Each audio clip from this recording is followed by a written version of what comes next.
Hello everyone, and welcome to my top 5 ADCs for solo queue for patch 4.18. In the patch 4.18, we saw changes to Lucian and Tristana because they seem to be too strong for the current meta. Let's see how they fare up now. Keep in mind that this is all my personal opinion. Coming in at number 5, we have Vayne. The reason why I picked her over Caitlyn and Kog'Maw is because of her ability to carry solo queue games. This tier list isn't meant for competitive, so you're not supposed to be able to rely on your teammates or anything. And Vayne does not need to rely on her teammates. She can 1v5 if she is played well late game. Her only problems are that she needs the kills and farm. She has absolutely no wave clear, so you will have to rely on your teammates for that. She can't siege very well. She's a much better split pusher than she is a sieger. She needs 3k gold for her power spike, so that's going to require at least 2 backs, in my opinion, because if you stay in lane for 3k gold, that's not very good. She's easily bullied in lane by champions like Caitlyn, Kog'Maw, etc. And to be honest, she has no real escape.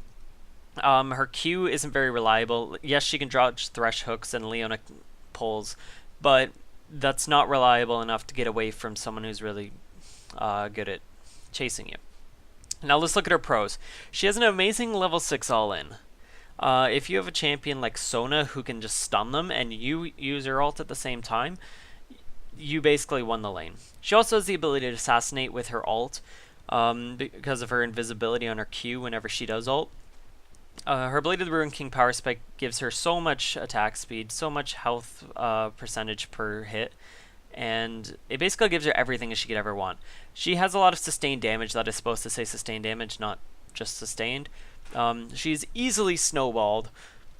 Like, she will just continue to ramp up and she will just not stop.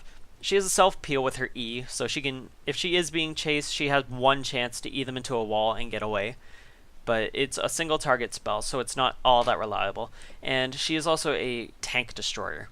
With her percentage health on her W and her increased damage on her Q, plus the BRK, you will just shred tanks, as you can see Mundo dead in the back. Coming in at number 5, we have Twitch. He has the highest auto attack range in the entire game in utilizing his ult. Caitlyn has a base auto attack range of I think 725, and Twitch can hit up to 900 if I'm not mistaken, which is outside of turret range. He also has the ability to assassinate with his Youmuu's and his BRK. His mid-game power spike is with his Youmuu's and his BRK, so it does take him a while to get up to that point. He has sustained damage with his auto attacks and burst damage with his E, which is called Expunge or Contaminate.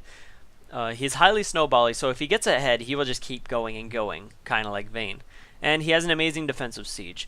If you're being sieged and you just pop your ult, you will clear the entire wave and you will do so much damage to the enemy that they will probably back off. His cons are that he has an unreliable escape.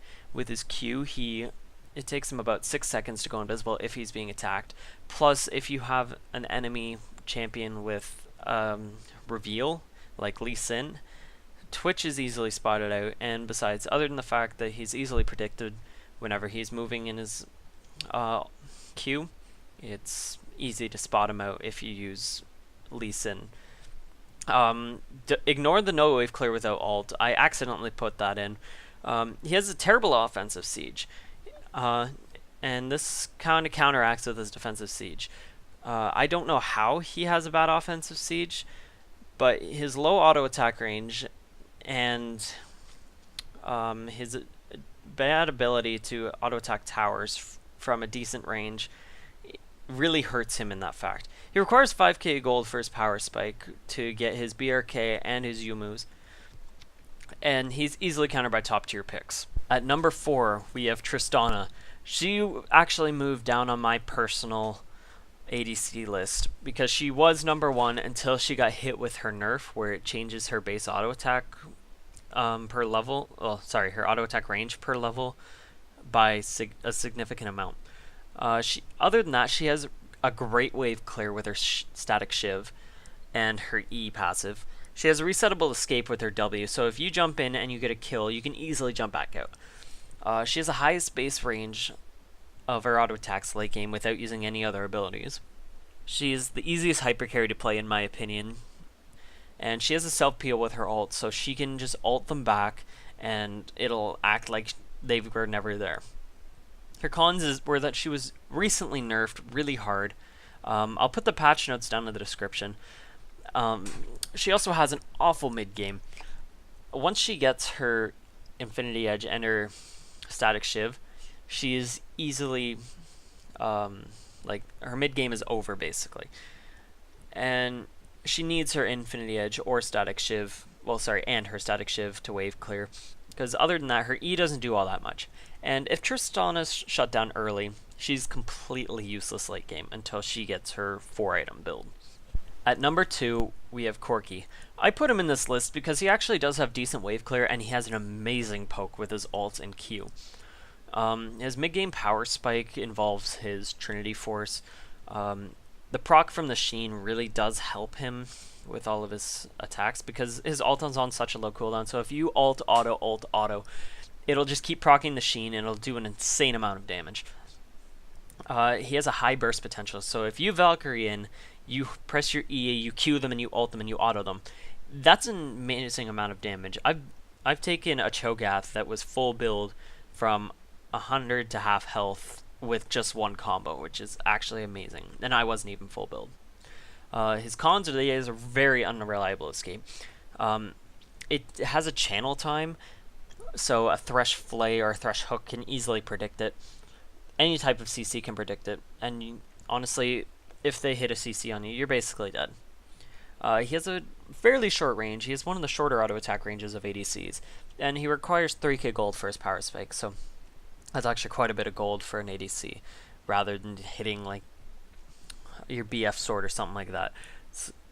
And your Q is easily dodgeable with the nerf earlier in the season where the enemy can see your Q range, like the circle that it hits on the ground. So it's predictable of where it's going to go, so you can easily just walk out of it.